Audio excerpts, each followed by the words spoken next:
宜兰县的四方林靶场是奥运铜牌选手李明远主要的训练场地。不过，今年6月已经去予国产署收回，县府的合约嘛到期，各界拢咧惊讲以后恐惊会无所在练枪。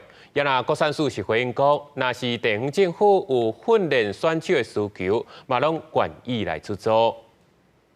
开枪下土盘，教练伫边仔协助稳定枪。宜兰县四方内靶场培育出8个奥运摕铜牌的李明远顶高人，不过即马却传出因为国产署把土地收回去，靶场会行入历史。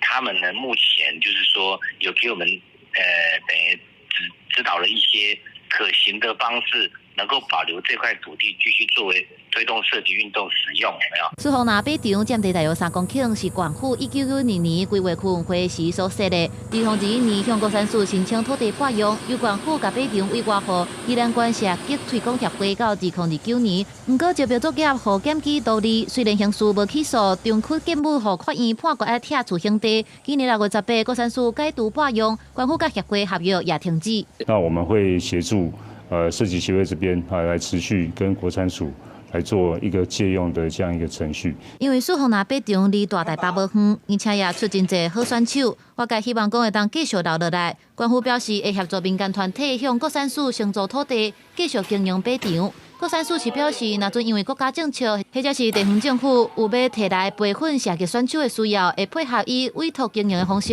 出租靶场。记者综合报道。